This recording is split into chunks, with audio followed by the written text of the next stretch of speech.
Bismillahirrahmanirrahim. Assalamualaikum warahmatullahi wabarakatuh, and a very good morning to everyone. First of all, on behalf of Perintis, Persatuan Saintis Muslim Malaysia, I would like to welcome everyone to our last series of our East 2022 training series. I think as some of you might have been since from the beginning, and maybe some of you just joined recently or just during this series. I would like to share a bit information on our East program. So as you can see, we started off our Early Career Academics online seminar and training series 2022, or short form for East 2022, since February. And now we are moving towards the end, which is in August. And I think we have covered about 6 previous sessions. And now is our seventh and the last one. Okay. And we are very lucky that we have Professor Dr. Muhammad Rizal Arshad with us since the beginning. And we have also archived all our talks and in the form of recording in YouTube. I would like again to share with you just briefly on how you can access our recordings. Okay, so if you go to YouTube, okay, and you type Perintis, okay, and you can see, I think it's on the top. You can click on Perintis, okay, and go to playlist. Okay, I hope you can see my YouTube window clearly. Yeah? Okay, and then you go to playlist, and if you would like to watch our previous sessions, go to the playlist of East 2022. So view full playlist, and you can see here 1 to 6. These are all our recordings for our previous sessions. Okay, the same for today. After this session, straight away you will find number 7 is recording for today's session. So the topics that we had in our East 2022 session were uh, mainly targeted for early career researchers, early career lecturers. However, some that are also in their middle path, or some professors also sometimes they join our session. Well, we hope that all of you found them very useful.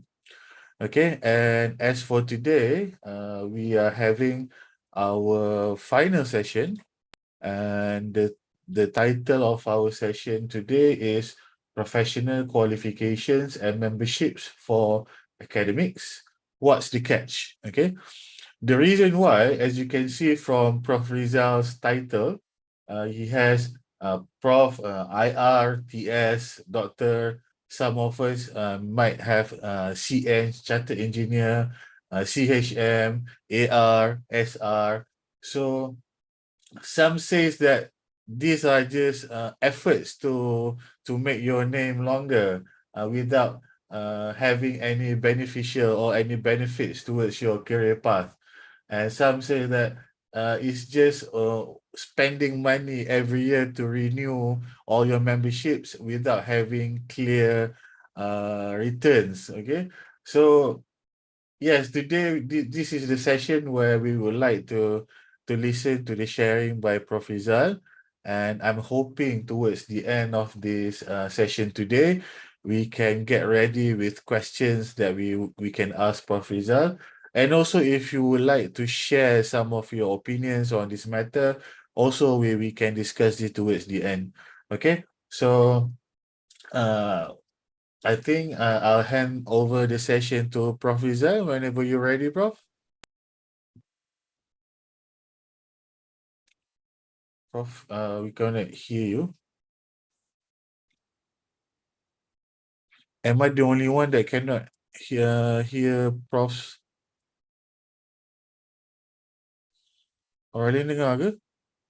Alamak. Tak dengar lah, Prof.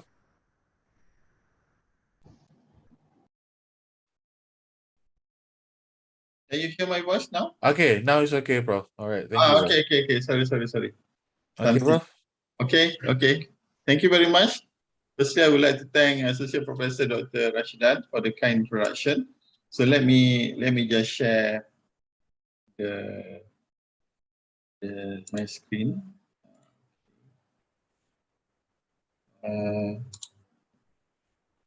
Okay, can you see my screen? The slide? Yes, Prof. Clear, Okay. Prof. Thank you. Okay, thank you. Let me proceed.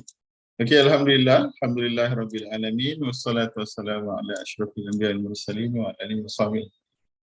Thank you very much for the opportunity. So I hope my voice is clear enough to all the listeners.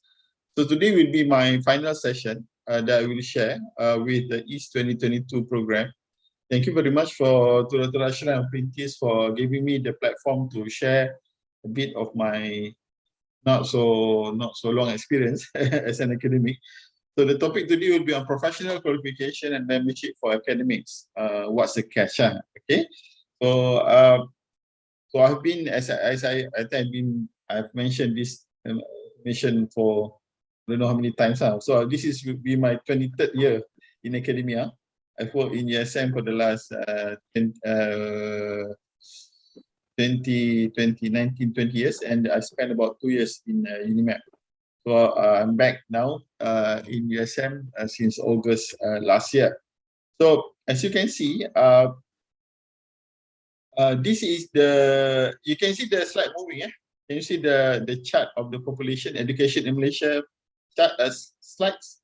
Yes, slides moving. Okay, Fine, Prof. okay, Thank good. you. Okay. Because the reason I asked because I've been presenting a number of times and I've been talking for about 15 minutes. Suddenly someone say, your slide didn't move. So that's why I made sure that I check. Okay. Anyway, so this is the education landscape in Malaysia, but this is an old information. This is back in 2014. Of course, in terms of population, we have the number have changed. We are now 32 million plus something. Okay, population, and then but in general, so this is the education system that we are most, if not all, most of us were in that we went through. So we started with primary school, then secondary school, SPM. Okay, then some of us took matrix.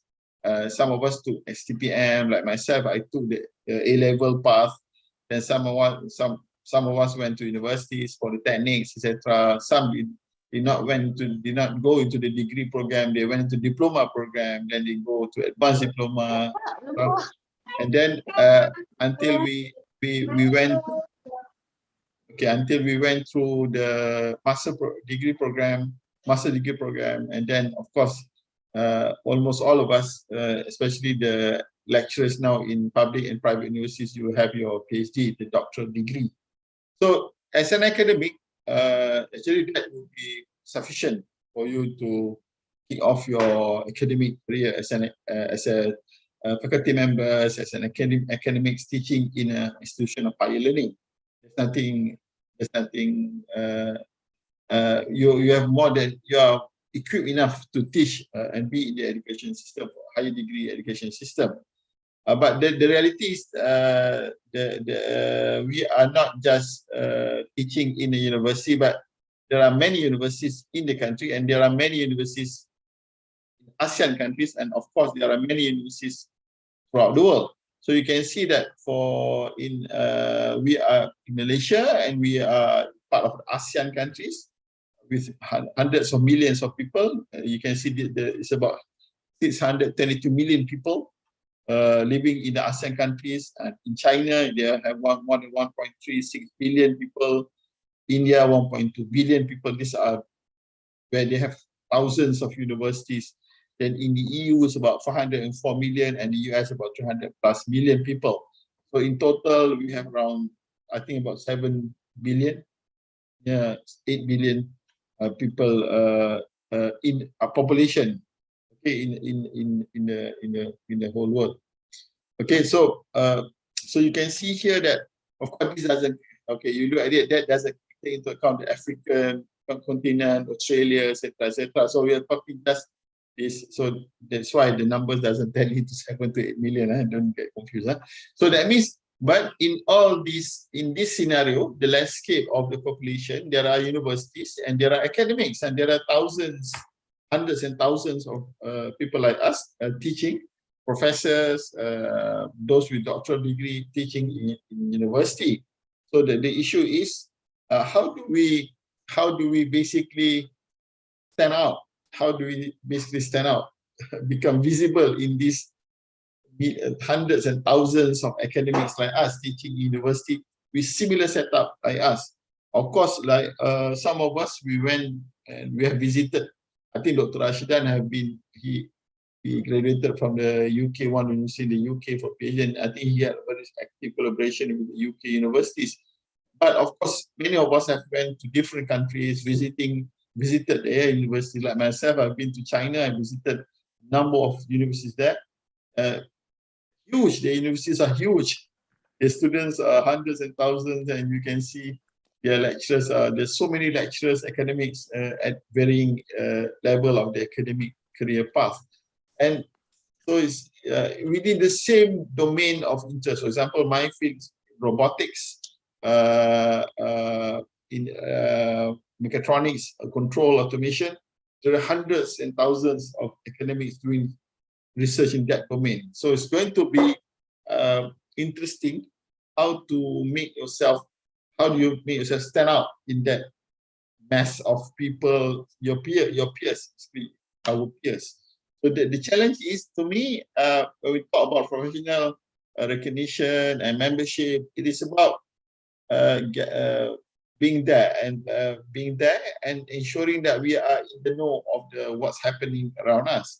So it is, and this will contribute, in a way, will contribute to ensure that we are visible. Our presence are visible in that particular specific group of people or academics. So this is a bit tricky because you want to be visible for the correct reason, right? So when we talk about visible and being invisible, well, most people are invisible in terms of in the eye of the public. You're nothing. Like, for example, if you're, let's say like if you are an artist, Siti Nurhaliza lah senang. Siti Nurhaliza, Datuk Siti Nurhaliza, right? So you're very visible, you're well known, you're a public figure. So whatever you do sometimes become big. Sometimes isu-isu yang titik bengik yang kecil-kecil pun jadi besar dalam masyarakat bila mereka yang those who are visible ni. Sebab tu being visible ni can be due to positive things or negative things or meaningless things. But since you are visible, what you're doing will be amplified. So this is interesting because in terms of academics, in terms of some say, let your work speaks on its own, speaks volume. Let your work or let your output speaks volume. Okay, true, correct. But to ensure that you do not miss out, may not be wise to wait until you have output before you become visible. That means sometimes it's a chicken and egg story. That means in order to ensure that you get something meaningful as an output, you must be visible also, because you have to go through a process, and this process needs input, and this input, in order to get the input, you need to be visible so that people will trust you. We'll have some a certain level, a certain confidence of your credibility as a researcher. Okay, so that means it's important to be visible. And sometimes you may be doing very important things, but since you are relevant activities as a researcher in your specific domain of research, but because you are invisible, you are not visible, people do not know what you're doing. And sometimes when you apply for grants, for example, sometimes when you apply for grants, let's just take, for example, applying for research grants, right? There is an element, some points on the research team. Fair enough. sometimes when let's say I'm the evaluator of the grant, I look at one particular the research team, and I see they have published many papers in the field. But if I'm in the field and I know this guy, I've met him, I know his work, I know his drive, that will be an added points, because I know him or her not just on paper but on personal context, on the network, on our activities that we've been attending together, for example, that we've attended, for example. So that means as an academics, it's wise to be visible than to be invisible. Okay, so though interestingly, we may be doing things which is relevant or irrelevant, but it's important to be visible. So that means when you talk about visibility, to me, the essence of all what we're doing, it's not of course the objective of an academic is not just to be known to others. No, that's not the final aim of an academics. But being known can assist or can ensure that you get what you're supposed to get, or help that you need help, and the help that you'll get the help that you should have got, for example. So between this domain, so like us, for example, we talk about visible, invisible. You have to ask yourself: in my field of research, am I visible or invisible? So I do not know your field of research. I do not your okay. If I ask myself, okay, in Malaysia robotics, am I visible to other researchers or invisible? I do not know. I can sometimes kita ni selalu terlebih perasan that we are visible lah. For all you know, you are not visible at all. For example, I give a case point. I give case point first. This is nothing. Saya tak nak just to share the example, but it's just to highlight. Sometimes you think you're visible, but you're not visible. For example, recently, MOSTI launched the national robotic roadmap, right? MOSTI, in fact, MOSTI also launched AI roadmap and number of 4 or 5 roadmap, right? Under MOSTI. So I've been in the robotic field for the past, I would say, easily 20 years plus. But I was not involved in I was not invited, or I was sorry, it's not to be. I was not involved actively. I didn't know about it, in fact. So at the end, I heard about it, and so of course I support the national roadmap for robotics for Malaysia. But sometimes you thought that you are visible, right? Apparently, I'm not that visible in robotics. So sometimes we thought we are visible in the field, but we are not. So there must be an active or conscious thing of being known, not to be known for the sake of being known, but so that you can contribute actively. So that's the point. I hope you do not take my example seriously. I mean, I'm just sharing the one anecdote that happened to me. But I do support 100% the national roadmap for robotics for Malaysia, which mostly launched recently. Okay. So when we talk about this, we must ensure that whatever activity that we are doing will contribute to achieve our final goals of being an academic in CHELS. Okay, I take an example. For us, like in the engineering field, it is a plus for us to become a professional engineer. Like me, for example, why did I apply and I go through the path to become a professional engineer to get the IR status? It's because it is required. It will assist the faculty in terms of getting accreditation for our programs. And back then, I was the dean, the deputy dean. Again, I was the dean, so I felt a sense of responsibility that the dean must show the right example, right?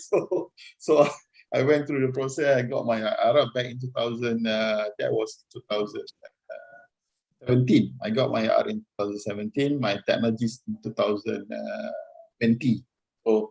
But that was I really went for it because the main motivation was for assist the school to get program to get accreditation.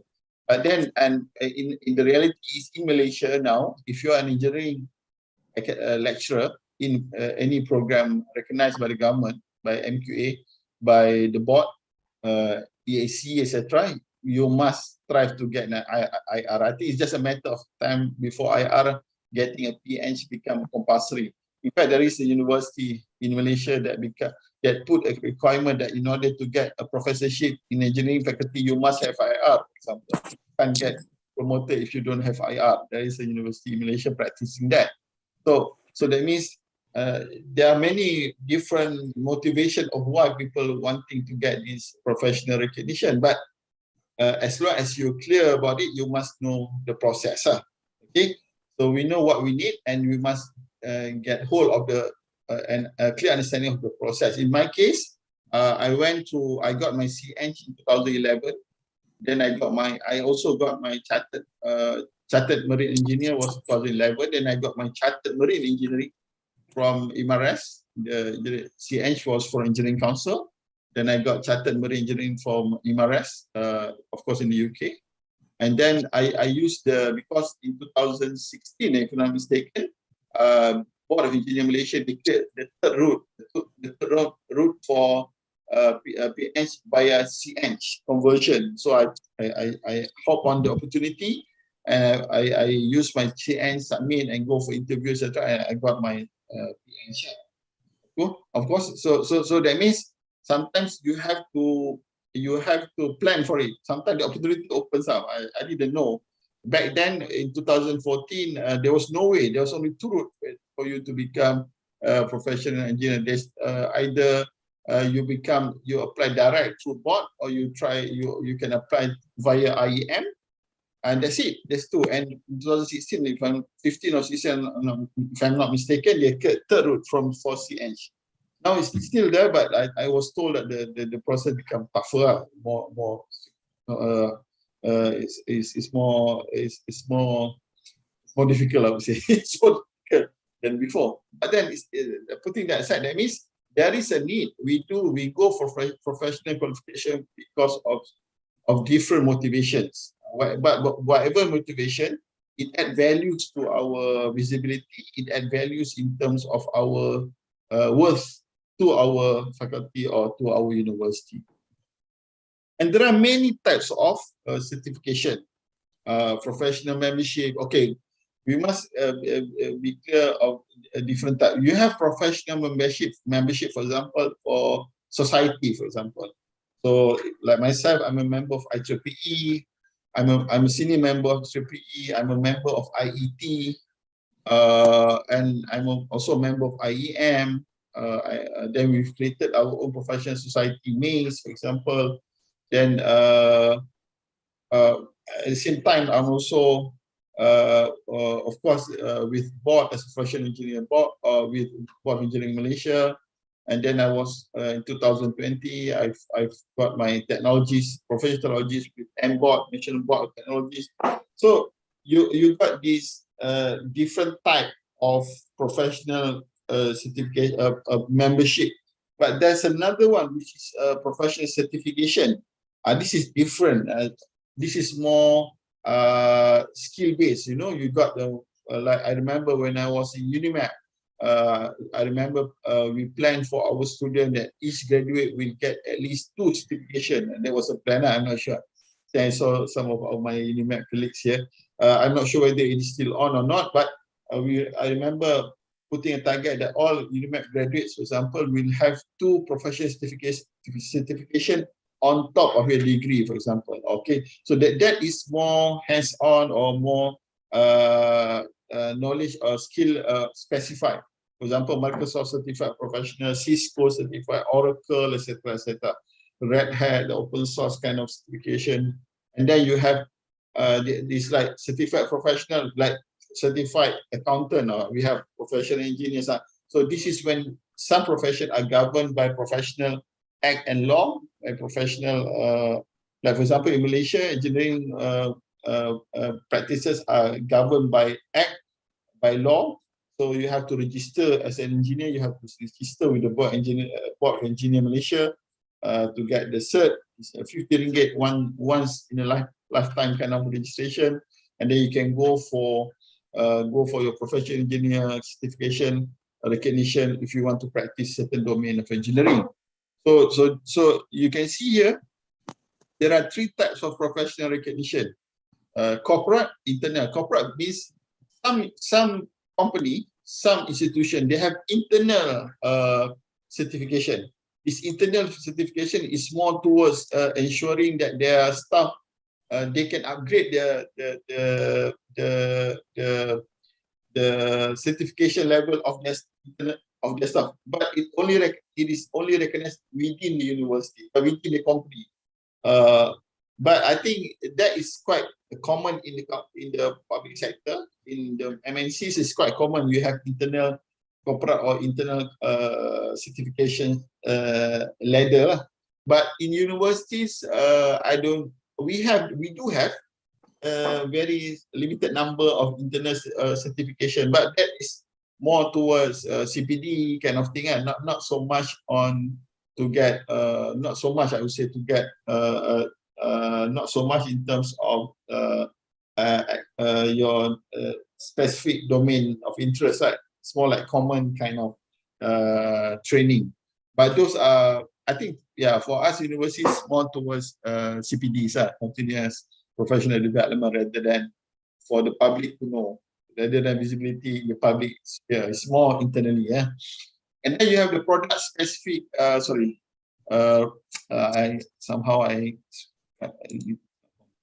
product specific in terms of, as I said before, like you have Cisco, Microsoft certification, Oracle, etc. Those are product specific. Okay, forget about the it should be omitted. Okay, and then you have the profession wide, and this profession wide like PN, TS, AR. I have my friend surveyor. I can't remember the punya. Then recently I saw GB. So you have something that you put in front of your name, something that you put at the back of your name, etc. In a way lah, betul lah, dia memanjangkan nama kita kan. Kalau nama you asalnya Ali, dia jadi tambah lagi 3 depan, lagi 2 kat belakang kan. Nanti kalau macam siapa yang dilihat berbakti kepada negeri dan negara, mungkin dapat lagi apa Datuk Seri, apa Datuk macam kan, Datuk Wira lah, apa benda tu kat depan, kat belakang nak tambah lagi kan. So but at the end of the day, we shouldn't be chasing for that kind of titles lah. Chasing title is meaningless lah. Title will come when we have shown that we are worthy of the thing lah. And as an academic, in fact, when we talk to your Western, your colleagues from like the Western countries like macam UK, like the US, mereka pun pelik lah. Kita ni macam title lah. Dia panggil John, Michael macam tu kan. Lionel macam tu lah. Dia tak ada sibuk-sibuk dengan kita professor, professor, doctor kan. But no, it's just the nature of the culture lah. This is a bit cultural lah, rather than formal lah. Tapi it's cultural to us and also formal to us lah. But for them, it's a different culture. Budaya berbeza, cara berbeza kan. I remember for when I did my PhD, my supervisor name was Prof. Lucas, Jim Lucas. I think almost all of his other students, postgraduate students, call him Jim. I'm the only one that call him Prof. Lucas because kita kat Malaysia ni we are so accustomed to titles kan. Tapi as academics, we are not chasing titles. We are chasing recognition in terms of our expertise, in terms of our know-how, rather than trying to ensure that we can extend the names longer and longer. So that is not, it should and it has never been our aim lah. So maknanya bila we talk about professional recognition ni atau membership dan sebagainya, dia are 3 different types lah. Corporate maksudnya internal, dia ataupun company specific ataupun institution specific. Dia ada product specific yang industry mostly for industry punya consumption, macam saya kata tadi Microsoft, Oracle, etc., MATLAB, macam apa ni, dan sebagainya lah. National instrument, kalau macam orang elektronik ni biasalah kan. Kemudian dia ada profession wide. Selalunya kalau macam untuk kita ni, kita try as much as possible to get some kind of certification, professional certification or recognition from all these three domain lah. Biar ada lah, jangan tak ada langsung lah. Biar ada sebab, and as I said, it's not so much to go for the title, but more to ensure that we have recognition, we ensure that we should know what we should know as an expert in that particular domain. So kalau saya boleh guna ni, kalau kita as a scholar ni, tu kan, I think I've spoken before in the previous session about the importance of networking. Network being, because when you talk about networking, it's about visibility, creating your dipanggil your identity as an academic. And I remember mentioning that as an academic, when we talk about visibility, either you differentiate or you die. Die, quote unquote, lah kan, differentiate or you die. That means that there must be an element of differentiation of your capability, of yourself personally, as a personality, as a persona. You have to have a differentiation in terms as an academic. So one of the possible avenue of differentiation is in terms of professional linkages, professional certification, professional recognition, and it's worth to pay. Macam contoh IR, you have for PE, you have to maintain, you have to pay about 200 per year every year kan, kalau dengan board lah. Kalau M board mahal lagi, M board I think about 200 or more, macam tu tak kena bayar kan. And then kalau macam I remember macam myself, kalau macam I want to maintain my IEEE senior membership title tu, kena maintain membership kan. I'm paying around $160 per year. I'm the old ni lah, old regime lah, kan bayar yang e-membership ni, yang bayar yang tu kan. So I'm paying about $160 per year to maintain my IEEE membership. Itu dolar, sekarang ni dolar pun dah mahal kan. $1 is around, I don't know, 4.85 lah sekarang. RM5 lah. So you're talking about dekat berapa ratus kan. Up to I'm also member also. So you kena tutup sebelah mata lah, bayar je lah kan. Because this is order to ensure that you are in the network. Unless you don't want to link, and you don't want to go, and you just want to keep in your cocoon lah. Duduk sini nak ngajar je, tak terlibat dengan orang lain, tak apalah. Tapi kalau you want to get exposure, you have to build network, you have to be in this kind of you have to build these linkages lah. Becoming members. Memang lah macam IEEE, I've been a member of IEEE for 18 years, I think. If I'm mistaken, 18 years lah. Kalau fikir, what do I get? So of course, I get some benefits out of it. When I attend conference, slightly discount. Tapi lebih kepada to get your name visible lah. To get your name, it's easier to get contact, etc. So, for example, if you look at the hexagon ni, this block of the comb. So you can see identity, the extent to which others can identify you online, not necessarily online, because this is actually the topic, the paper was for online digital footprint actually. This honeycombs for digital footprint. How do you build your digital footprint? But I think the same framework can be used for when you talk about creating a persona, academic persona, or visibility, our visibility in the landscape of so many academics. First, the identity will, in terms of presence, so extent to which you as scholar are visible to others, online or the face-to-face. Our presence felt by other scholars. Okay. And then the connections, relevance, appeal of your work, the connections. Because normally, in order to differentiate ourselves, there must be some uniqueness or something that tangible or significant that we can contribute, so that our strength or that we can share to others. So presence, connection, reputations. So what's our reputations, for example? So this is part and parcel of visibility. for example, if I invite, why do let's say you organize a conference, right? Let's say you are organizing an international conference, right? Are you trying to select the keynote speakers? You want to find the keynote speakers. If possible, you go for the best professor in the field, the Nobel laureate, those professors from top-notch universities. If they can agree to become your keynote speakers, you can basically guarantee growth of papers coming into your conference, because the reputation of the keynote speakers. That's why normally for conference, kita try to get top-notch, well-known professors, because by getting them to agree to give the talk at your conference, it gives prestige to your conference. So this is reputation. So if you, for example, and the spectrum also goes the other way. For example, if you want to get your paper published in a conference and you submit to dodgy conference, I mean the conference which is very dodgy, it's not organized by Professional Society, it's organized by somebody unknown in the field, and you send your paper there, right?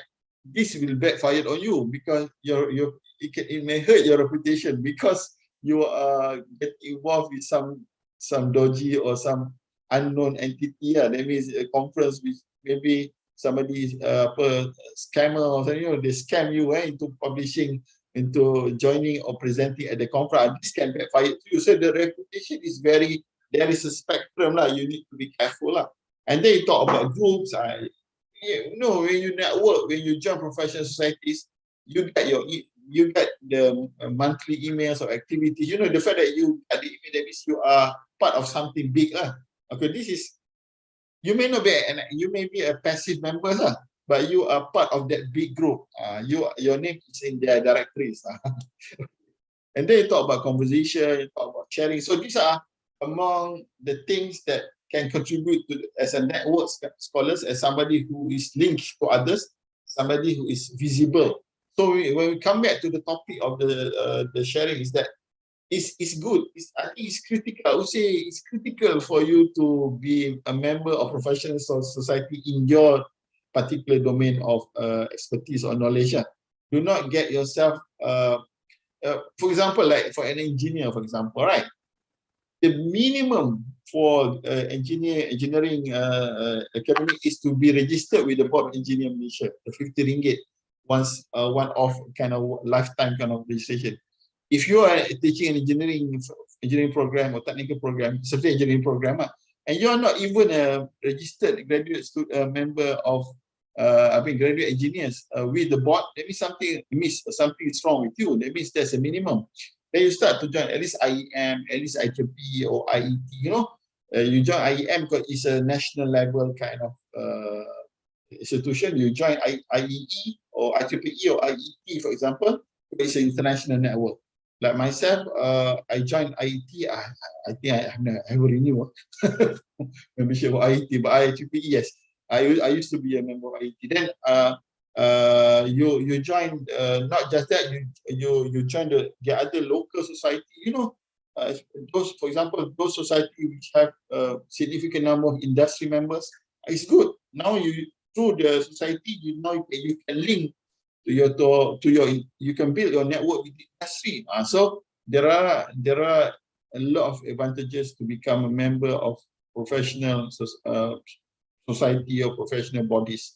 So I think there's benefit to you as a person, is a benefit to the society, and also is also benefit to in terms of you. That means in terms of a career progression. And now I think many universities are giving points if you are a member of professional societies. And like as I said earlier, much earlier in the talk, if you are teaching engineering program, having an IR is an advantage. In fact, it's almost compulsory now, so you must go for it if you are in engineering program. And then you talk about contribution to society, how you can have access, you can have more avenues to contribute to society.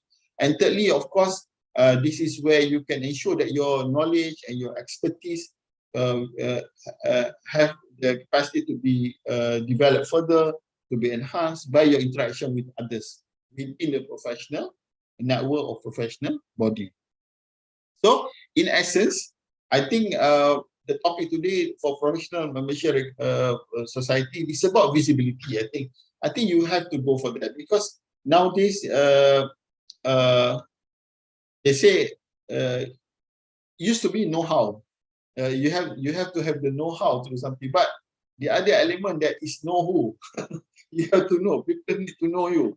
It's not a surprise nowadays that you can see people get grants because people know this person, credibility. They know not just what on paper, that they have seen this person in action, for example. So visibility is an important element in for academic progression, especially us lah, working in an academic setting. So we shouldn't look down on the importance of being visible.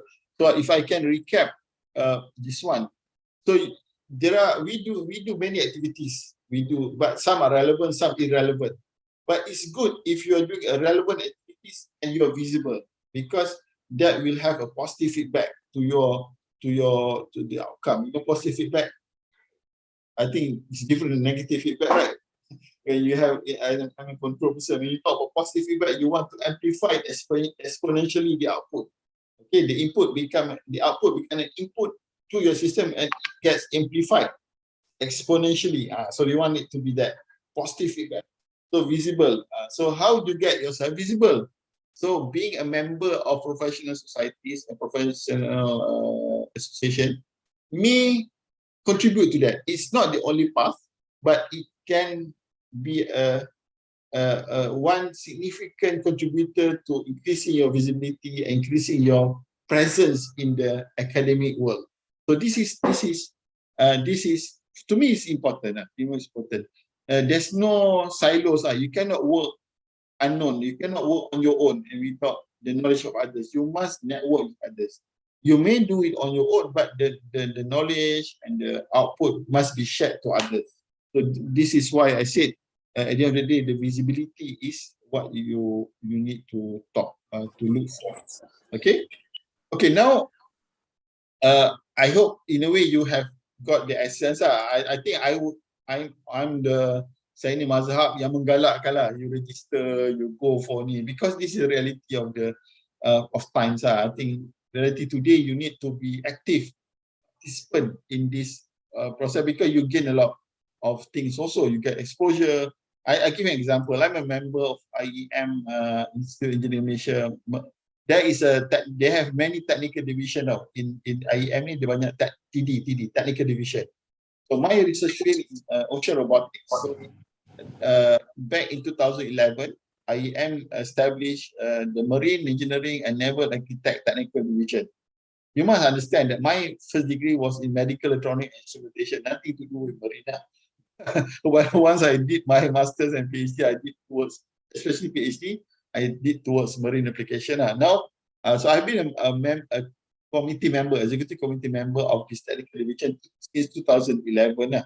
So what I found from this activity with IEM MNATD, that's a short form of the technical division, I got the opportunity to engage with people, players from industry, from the Navy. In fact, recently I think in July, I think early July, mid-July, we organized the first international marine conference for Malaysia. So I met so many people. So I cherish the opportunity to be a member. And now, every year we have a special issue in the Juruterra, IEM Juruterra, special issue for the technical division. And because I'm from university, normally almost every year they will ask, okay, Professor, can you manage the papers? So I manage, so that's why every year, at least up to now, up to this year, we managed to ensure at least one article from our group will be published in IEM Juruterra. So that increase is a positive feedback, that increase your visibility, because that was the intention when you join. But opportunities open up when you give them some time, give your help. Opportunities to terbuka lah. So that means when you open your horizon on many issues in the industry. In this case, in the marine shipbuilding, ship repair, the naval, the marine industry lah. which is not directly linked to my background, but still, I gain a lot of input in terms of how to enrich my research. So this is from your activities, from your professional involvement with professional societies. Of course, you have to look for your own domain of knowledge, your expertise. But my advice is for you to go out there and be involved. Do not stay in the cocoon, because you will lose a lot of things if you do not interact with others. Of course, the problem is that you have to spend money. Every day you have to bayar duit yuran lah, apa benda semua kan, macam-macam kan. Tapi I think okay lah, boleh lah kan. Sometimes, duit ni, if you don't spend here, you still spend it somewhere else. Sometimes bila kita spend tu, kita spend apa-apa kita spend kan. Makan lah, kita pergi makan habis ni tu lah kan. Tapi kalau kita allocate some money, we become an active participant, and you be surprised by the opportunities out there. Tapi kena aktif, janganlah jadi membership then you become passive punya members. Try to be active as much as possible, and you will realize there are so many opportunities to enrich, at least to enrich your understanding, to gain more exposure, more real world experience, and to know, at least to get to know people. It's nice to get to know, to make new friends and your field, professionally. Okay, so kalau tengok kat sini, so this is my, so to me, I encourage it. Okay, so I think I will for this topic, I think very simple message lah sebenarnya. I will encourage you to join. Tapi cuma macam ni, my experience sebelum saya join macam-macam. Jadi sampai pening kan. Tapi after some time, you will know which society to join and which society you can slightly back off, or you boleh keluar dan you boleh some sort of, tak apalah, you can decide after some time which society you want to give your focus and you want to give your share of in terms of your attention and your contribution lah. Because of course, if you join 5 society, susah lah nak contribute to 5 society. You don't have the time, right? But at least you know 1 or 2 society you want to give more effort and more, because this will be a positive feedback to not just to you, but to the domain of your domain of knowledge itself. Okay, itulah. So guys, so I've shared basically my take on this, and of course we can discuss it. But I just want to go through since February. I've shared a number of topics on. If I can just recap, I've talked about essential tips of planning and managing a successful research project. I think there are, I think my talk was around always around one hour, and then we have about half an hour, 20 or sharing discussion. But I think one of the basic activities for an academic in HL is to manage your projects, to manage your research project. I think it's nearly impossible to not do any project and focus on teaching and be promoted. Realistically, in many universities, you must have shown that you have run a project with successful output, very tangible output, and that will be part and parcel of overall things that you want to submit for your promotion. So you cannot run away, but be able to manage your research project. Of course, to get the project first, how to get the project, and then how to make sure you manage it and so that you meet the output. There are many examples also, people who successfully got the grant, manage the grant, handle the grant, but there's no tangible output. I mean, duit habis tapi output tak ada. Ada memang berlaku banyak. Memang bukan banyak, berlaku.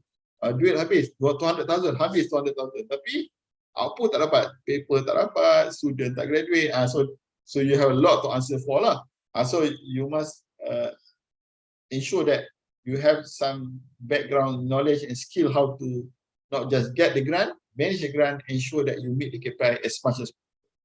Okay. Then we talk about what are effective academics. I think this is about the macam attributes of an academics lah, basically.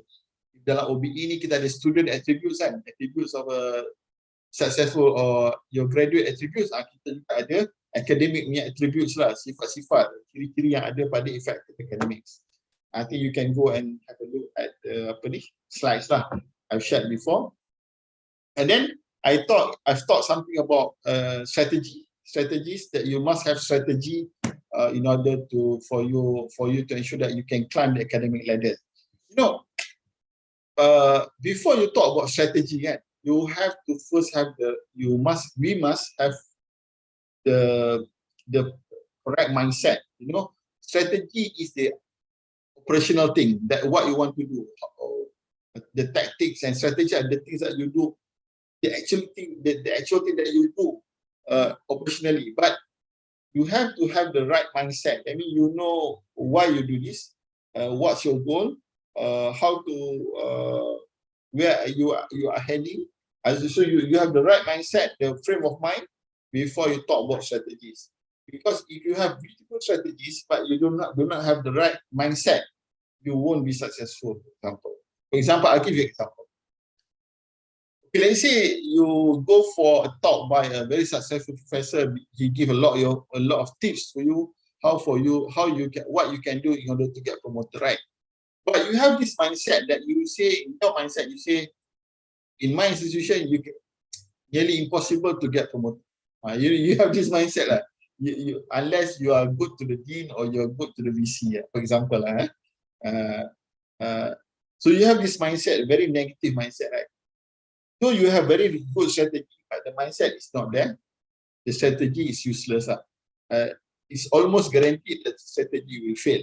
But if you have the correct mindset, the correct attitude, the strategy, though may not be that strong, it has a higher possibility of success rather than compared to a very memang excellent strategy, professional punya plan, tetapi mindset tak ada, wrong mindset. So when we talk about strategy, embedded to it, you must have initially the right mindset lah. But you can have a look at the slide lah, if you want to. And then talk about leadership. Because I believe academics is about, they are leaders in training. The young academics, especially, they are leaders in training. All of us must have the vision to become leaders in our domain of interest.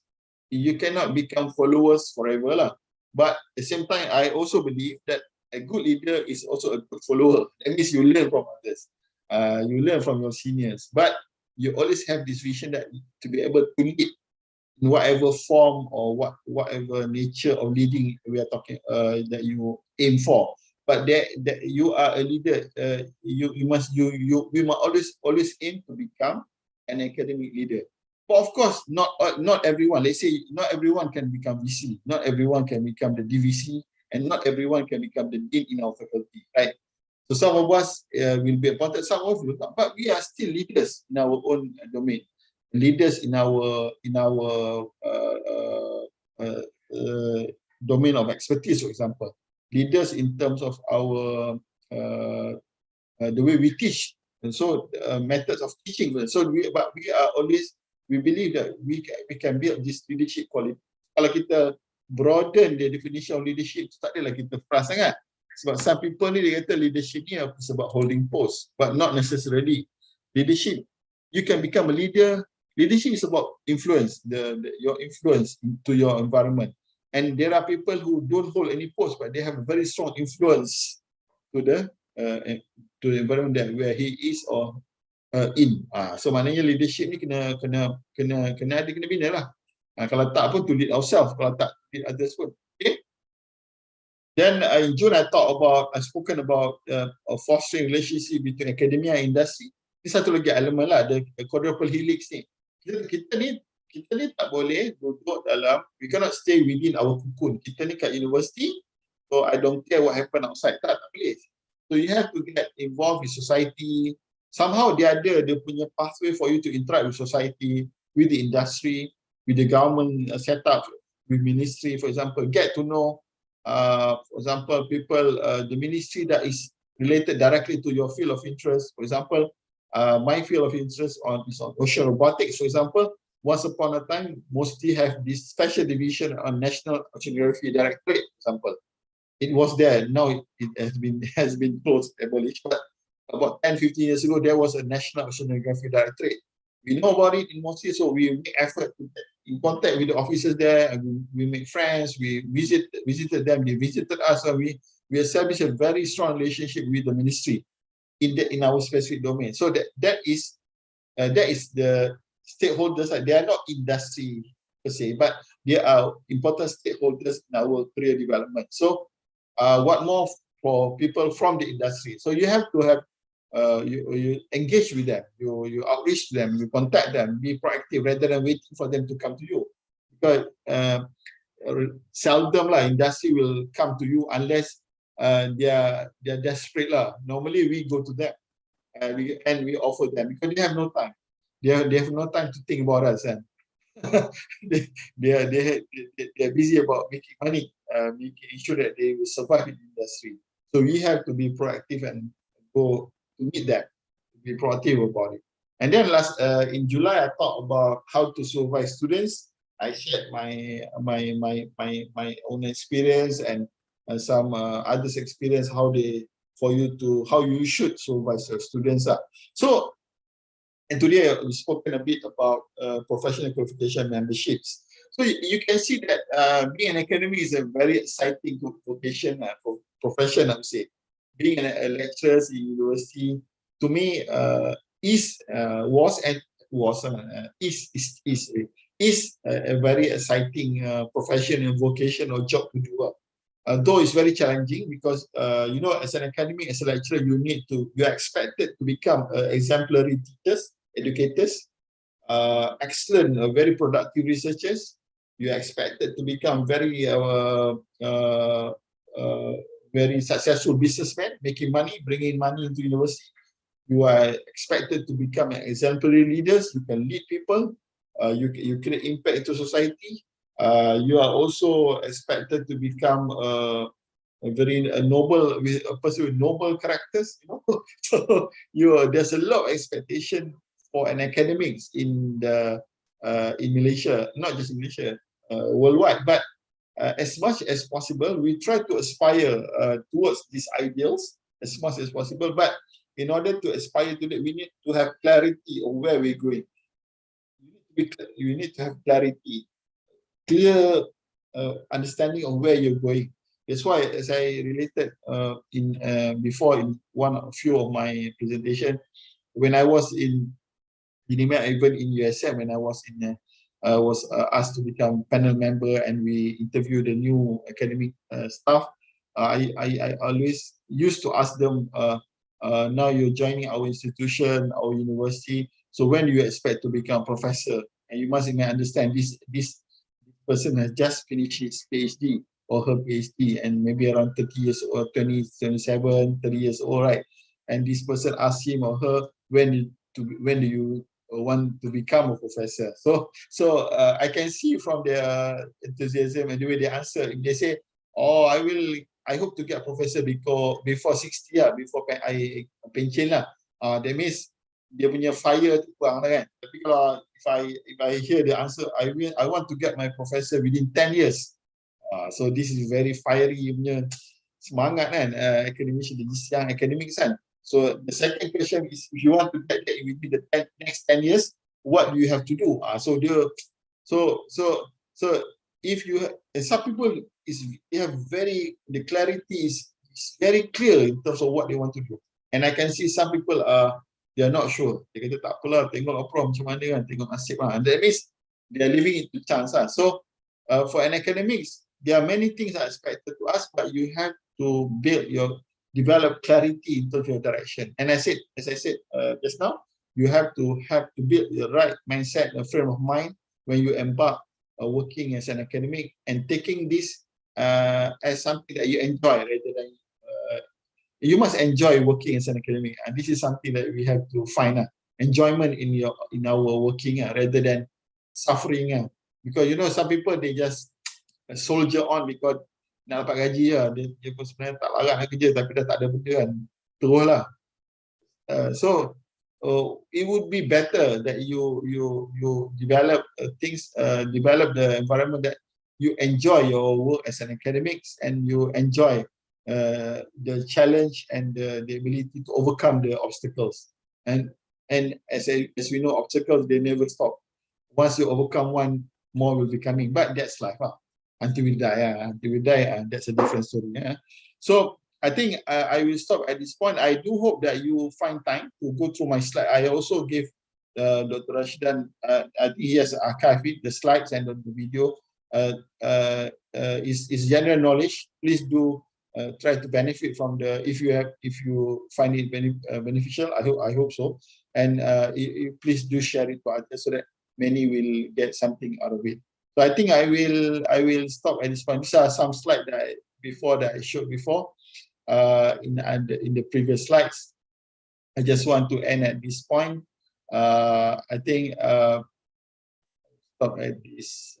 Okay, so what we repeatedly do. Excellent done is not an act but a habit. So I hope you guys who are listening now will have benefited from my sharing this morning, and probably we can open to some question, answers, and feedback from you. I pass back to Dr. Rashidan. Silakan, Dr. Rashidan. Okay, thank you very much, Prof. Rizal, for your talk just now. I think before we start our Q&A session for today's talk, I would like to invite Professor, ni seorang lagi Professor IRTS Dr. Atif. Okay, the President of Perintis, untuk bagi sedikit ucapan lah, since this is the final session of East 2022. Silakan, Prof. Okay, Assalamualaikum warahmatullahi wabarakatuh, Dr. Rashidan dan juga Profesor IRTS Dr. Muhammad Rizal Arsyad. Kita punya penceramah untuk East 2022. Minta maaf sebab mendengar siaran ni dalam kereta. Jadi kalau ada gangguan bunyi-bunyi tu, mohon untuk dimaafkanlah. Alhamdulillah kita dah mengikuti siri selama 7 episod lah, 7 episod daripada bulan Februari sampai bulan Ogos. Dan saya ucapkan ribuan terima kasih kepada Prof. Rizal lah, dan juga tim daripada PYP, Perintis yang profesional di bawah Dr. Rashidan sendiri, yang menganjurkan program siri ni. Dan di peringkat awal, kalau kata saya boleh ingat kembali lah masa-masa awal-awal kita engage dengan Prof. Rizal dan juga plan of Prof. Rizal untuk buat sharing. Sewaktu beliau di Unimap lagi ada siri-siri yang kata apa, yang berturutan. Saya rasa cantik betul ni kalau kata kita boleh bawakan di dalam Perintis, dan boleh untuk kita manfaatkan bersama di bawah platform yang lain juga lah. Maksudnya kita boleh kerjasama dengan Unimap dan mana-mana lagi platform-platform yang ada. Dan Alhamdulillah dalam 7 siri ni saya sendiri banyak belajar dengan Prof. Rizal. Saya awal-awal kenal Prof. Rizal waktu Prof. Rizal di Jepun. Kalau ingat Prof. Rizal ada satu conference awal-awal waktu tu saya tengah buat PhD.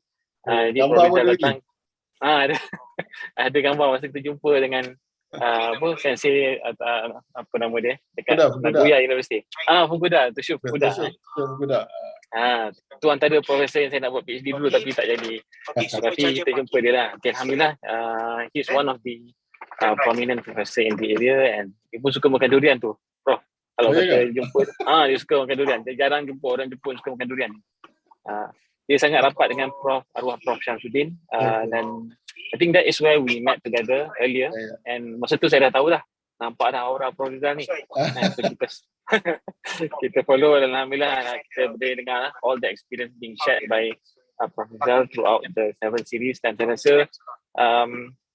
7 siri ni masih lagi tak cukup. Maksudnya kita, I think for young academia, we are in the hunger of this kind of kita panggil honest sharing lah. Kadang-kadang kita tak dapatkan maklumat-maklumat yang mungkin dia tak, sorry dah gelap pula sebab dalam parking ni, kena buka lampu je. Sorry, saya dekat Meranti ni sebenarnya, ada satu event program Supercharger. Ya. Jadi Jadi apa ni, daripada JB ni baru sampai ke Meranti, so dia nak tengah parking lah ni. So kita kembali kepada tadi, poinnya adalah bila mana some of this sharing is not a written sharing. Maknanya kita tak dapat buku teks. Just sometimes it comes from very valuable experience yang telah dilalui, dan nak cari yang boleh untuk berkongsi pun susah. Jadi we are very fortunate to have a very consistent event yang telah dirancangkan, dan bagi yang mana tak sempat, kita boleh ikuti dalam siri YouTube. Mungkin kita dah rekodkan dan boleh untuk lihat kembali lah. Saya pun ada siri-siri yang tertinggal.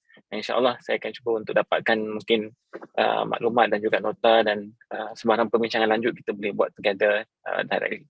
So saya ucapkan sekali lagi terima kasih Prof for your effort, dan moga-moga Allah membalas segalanya dengan baik. Dipermudahkan juga urusan Prof, dan kita insyaAllah akan berjumpa lagi di siri yang lain, mungkin East 2023 ke. So kita boleh fikirkan bersamalah program-program bersama perintis yang lain. So itu saja insyaAllah.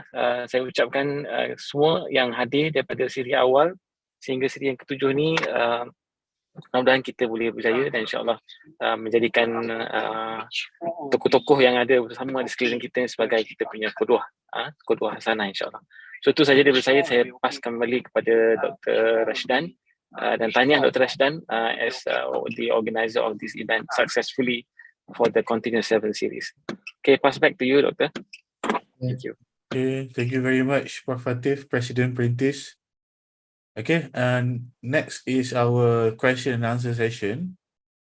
Sebelum saya bagi orang yang tanya, saya nak tanya dulu, bro. Okay, so my question is, kita tahu bahawa nak bayar for professional membership ni bukanlah murah, tapi kita tahu juga bahawa ia sangat penting. Dan university boleh cover, I think for IR boleh cover lah yang annual punya renewal kan. Grants tak boleh bayar dah sekarang ni kebanyakannya. Okay, jadi macam mana nak sustain, nak membayar especially international punya membership? For example, nak bayar chartered engineer, mahal tu. Memang nak kena gadai buah pinggang juga kalau 10 tahun punya kan. Jadi macam mana, Prof? How do you go about in finding the financial resources untuk bayar tu? Okay, thank you. Tapi itu realitinya lah. Realitinya, like myself, saya CN dengan Chartered Marine Engineer. So dengan Imaras ni setahun dalam dekat 1,000 lebih lah. Itu dengan Imaras lah, nak bayar CN dengan Chartered Marine Engineer. Dia Chartered Marine Engineer C.MARENE.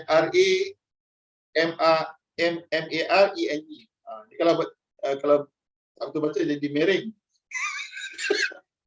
So, CS dengan Chartered Marine Engineer tu dekat 1,000 lebih lah. Tu campur IGPE dekat 800 tu. Apa macam ni, memang mahal lah. Tapi of course lah, macam ni. So apa yang my own experience. Satu, memang ada tahun tu kena tutup mata lah, bayar, carilah duit bayar kan. Ada tu bayar, sebab kita boleh bayar renewal ni bukan mesti awal tahun. Dia ada awal tahun, tapi setengah tu dia bagi macam dia punya apa? Dia bagi leeway sikit lah kan. You boleh bayar lewat sikit kan. Jadi kita bayar lah. Tapi jangan tak bayar lah. Kita plan lah. Satu.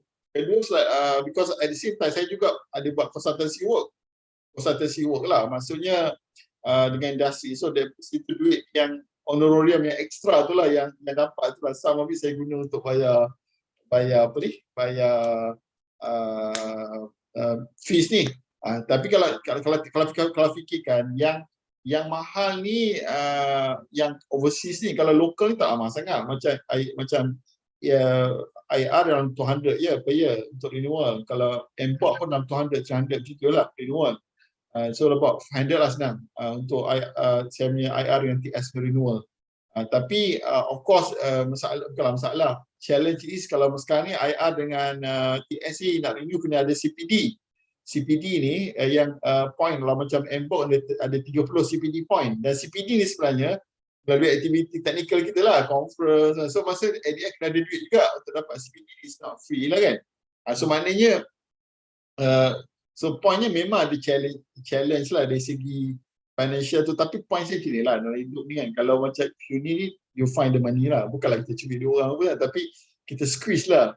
Kita squeeze because you need to give priority to this, because macam IR dengan TS ni, selalunya dulu sebelum ni orang go for IR sebab IR ni can generate income.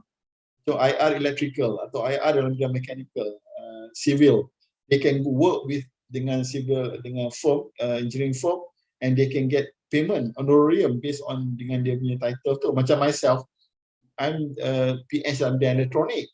Dalam elektronik they are not, you cannot use it to make money pun. Tak ada pun, at least as of now, tak ada pun keperluan nak dapat certification daripada PH elektronik. Electrical, yes. So kalau electrical dia boleh, so kalau macam orang electrical tu dia boleh generate some income lah from the PE dia. Kalau macam kita punya PE ni lebih kepada nak chop, saya pun masih kurang digunakan. Jadi kalau siapa nak chop, saya boleh chop lah. And so jarang tak digunakan. Tapi kesimpulannya memang kita kena plan for it lah maksudnya. Sebab memang kita tahu dah yearly commitment, katalah yearly commitment 2,500 contohlah, kita tahu dah 2,500, jadi kita dah plan from our, sama ada purely from our salary atau from our extra income tu to pay for the yearly punya ni. Jangan do not plan for it lah, nanti kita akan terkejut tengok macam contoh IEEE nak kena bayar 800 lebih kan. Grant ada grant tu tak boleh potong grant. Dulu masa saya mula-mula masa grant IRPA sebelum ni, you can pay using your grant. Dia tak ada masalah, bukan tu saja, macam-macam boleh dengan grant. Bayar foreign student, beli laptop. Lepas tu somehow, I don't know why, so tak boleh ni, tak boleh tu. Sebenarnya kita tak tahu nak guna apa grant tu. Kecuali beli komponen je. Jadi, so sometimes, tak tahu ni my side comment lah. I think grant provider ni kadang-kadang dia tengok juga. Kadang-kadang you give money, you put so much rules, sampai the grant become difficult to spend, and then you blame lah researcher, kenapa tak spend duit ni. So that's itu topik lain tu, kalau bincang tu mau sejam ni, tak puas hati tu. Jadi point saya terasa memang tak ada option lah. You have to, sebab tu saya kata mula-mula kita jadi member banyak society, so tak tahu mana society yang will benefit us kan. Tapi once kita dah decide, macam siapa yang myself dengan tak proaktif memang tak ada pilihan lah. Yang IR dengan TS boleh maintain lah, memang 400, 500 per year tu memang standard lah. Tapi yang lain macam IEEE tu, macam once you become senior member IEEE, you tight spot juga, you tak bayar kan, dia tarik balik kan. So susah kan, memang kena plan lah. I think my answer to that is memang kena bayar. First, optimize the membership, pilih yang betul-betul you rasa you boleh capitalize on it. Dua, you have to plan for it. Itulah. Dan tiga, setengah university, they do pay for it. Tapi satu dia kata, macam masa saya kat Unimed tu, dia kata dia bayar untuk satu saja, untuk IR je. So dia bayar lah 200. Boleh lah kita cover lah sikit. Itulah terus lah. Okay, thank you bro. Tapi just nak share, kalau international grant, which is bukan bawah KPT, dia longgar sikit lah, boleh bayar for professional membership. Selalu macam tu, selalu macam tu lah. Itulah apply lah grant luar. Malaysia ni dia, tak tahulah. Satu is your contract research. Kadang-kadang contract research you ada miscellaneous kan, you boleh guna kat sikit. Tapi once you park di KPT ni, ada memang susah sikit lah. Sebab tu saya kalau orang dapat berjuta di KPT ni pun kadang kesian juga. Sebab susah nak spend. It's not that easy to spend. Bukan bagus lah, tahniah lah dapat grant tu. Tapi you have to plan for it lah. Itulah. Okay. So kita ada 13 minit lagi. I would like to open to the audience untuk tanya apa-apa soalan. Boleh type ataupun buka mic terus lah. Kita pun taklah ramai sangat kan. Tak mic. Nak bincang terus pun boleh juga. Informally lah. Ada soalan daripada audience? Ramai ni kita ada ni. Ramai juga yang kenal. Dr. Wan Zuki, Lieutenant Commander, RTS Dr. Muhammad Syahrizal. Tahniah. Itu lagi panjang tu.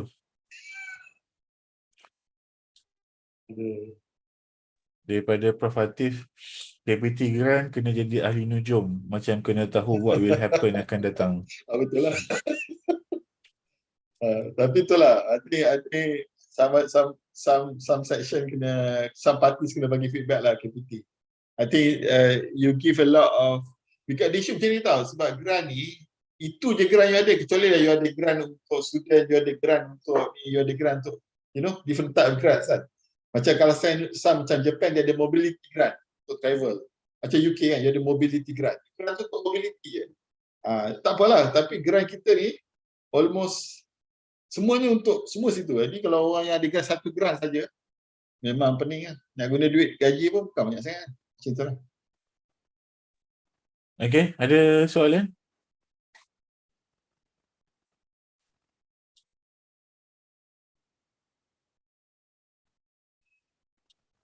So sementara itu tunggu soalan, Ana just nak share. Ana saya dulu mula-mula professional membership ni memang banyak. Memang lebih daripada 2,000 lebih setahun. Semangat. Memang tak boleh sustain. Memang tak boleh. Akhirnya selepas 2 tahun kena tengok balik yang mana yang betul-betul kita dapat manfaat. Kan? Jadi how do you judge ataupun assess yang mana yang bagi manfaat yang wajar di maintain ataupun tak kan? So first of all, saya pilih yang selalu email update yang share peluang untuk apply funding. Okay, jadi contohnya banyak funding daripada UK, Royal Academy of Engineering, yang di-open kepada seluruh dunia, yang memang selalu dapat. Jadi itu adalah opportunity yang kita dapat yang orang lain yang tak join tu tak dapat. Jadi kalau kita cancel that membership, rugilah kan, sebab kita tak akan jadi a step ahead of everyone else kan. Yang kedua, yang selalu share webinar pasal training, tajuk-tajuk yang berkaitan dengan kita. Okey, jadi dua ciri tu yang saya telah pilih untuk maintainkan. Yang lain-lain tu lebih kepada conference tahun sekali, kemudian update tentang berita-berita dalam field, which is bagus, tapi I think kalau kita search website dia pun kita akan dapat lah kan. Jadi I don't think akan sustain yang tu lah. Jadi awal-awal tu nak tak nak, I think we have to cuba jugalah banyak-banyak kan. Kemudian baru kita pilih yang Selalu mana macam yang kita itulah, rasa. selalu macam itu sebab kita tak tahu sebenarnya kadang macam kita punya career path development ni kadang kita pun berubah-ubah lah kita punya. Macam terutama yang lecturer ni kadang-kadang mula-mula dia masuk 2-3 bidang. Dia trying to find kat mana yang dia ada strong footing kan. Kadang-kadang kita join macam-macam society. Saya ingat dulu saya ada join Society of Underwater Technology dekat London lah. Memang mahal lah, tapi sometimes saya tak boleh nak sebab saya join IEEE, so dia dah tak join lah. Selama lama tak ada member dah lah. So dia macam optimization process lah. You start to optimize your membership kan. Tapi itu melalui pengalaman. Tapi you are not losing anything. You got the experience, you got the exposure, the network, and it's going to be useful lah. Kadang-kadang bila kita kenal orang ni, kita tak nampak kepentingan dia. Tapi along the road nanti kita jumpa balik orang tu. Oh, I know you macam tu jadi.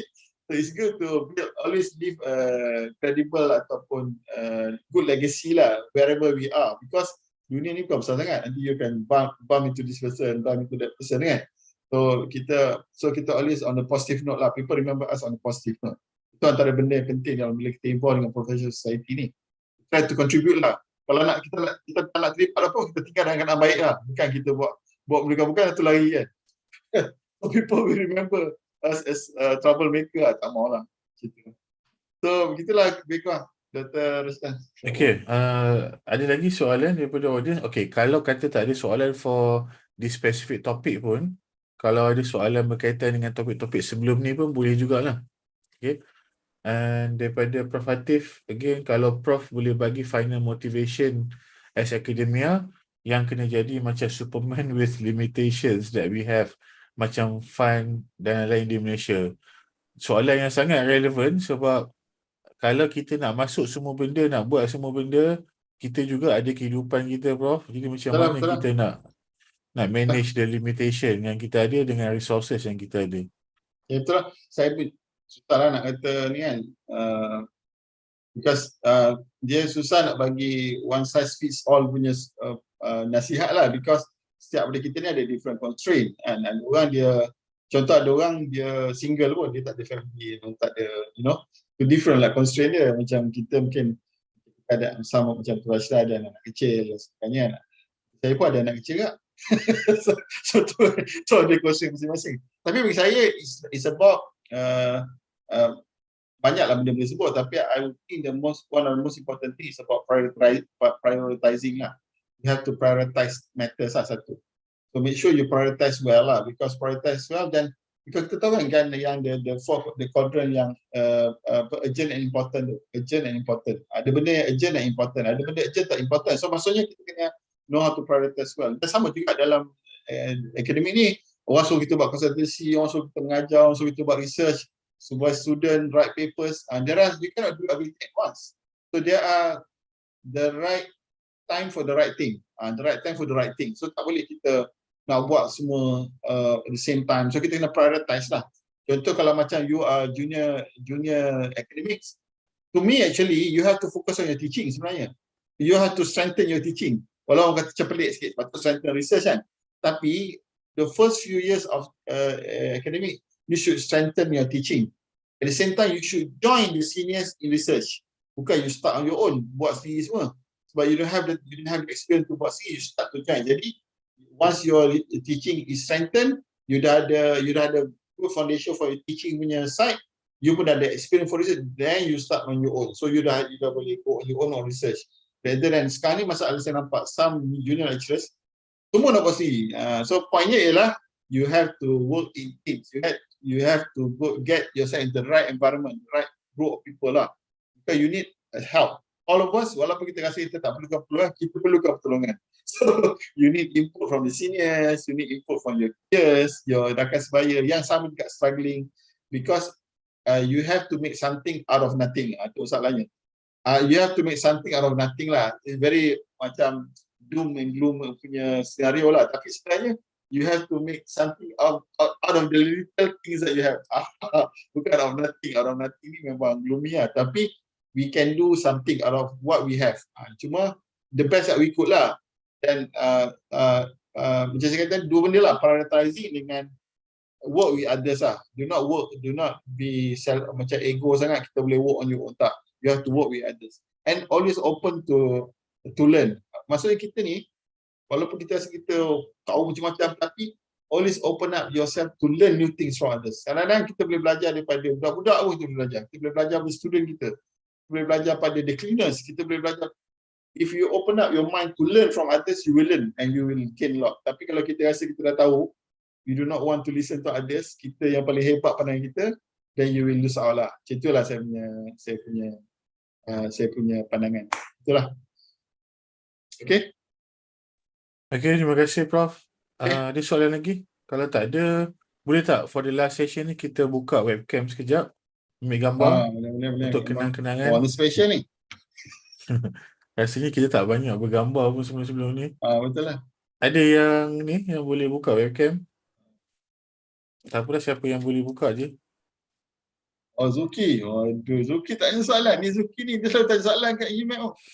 Selalu create masalah. Masing-masing ada yang tengah driving pun dengar. Betul lah. Terima kasih. Semua Ada yang tengah berjalan pun dengar. Special rasa. Okay, ada lagi? Saya ada soalan kat Zuki, dia tak nak jawab. Alright, so Okay. 1, 2, 3. Sekali lagi. 1, 2, 3. Okay, alright. Okay. Saya Itu ucap sahaja. Dr. saya ucap terima kasih kepada semua yang menyertai. Harap semua dapat manfaat. Nanti saya minta maaf lah kalau ada kesilapan di mana-mana. Saya minta maaf. Okay. Terima kasih Prof atas kesudian mengisi dan berkongsi untuk 7 siri. Dan ini adalah sesi yang terakhir bagi East 2022. Dan insyaAllah apa-apa update untuk program profesional yang perintis akan dikongsikanlah di FB, di Facebook perintis. Dan kalau ada cadangan tajuk-tajuk ataupun siri yang mana nak dianjurkan oleh perintis, especially untuk pensyarah muda, pensyarah early career, boleh juga contact saya personally, muhammadrashdan@gmail.com, ataupun boleh hantar message di Facebook perintis, ataupun boleh hantar juga kepada email yang selalu email Zoom punya link tu, perintis webinar@gmail.com. InsyaAllah kita akan pertimbangkan. Okay, itu sahaja Selamat beramal dan insyaAllah moga kita berjaya di dunia dan di akhirat insyaAllah. Amin. Amin. Okay, Assalamualaikum warahmatullahi wabarakatuh.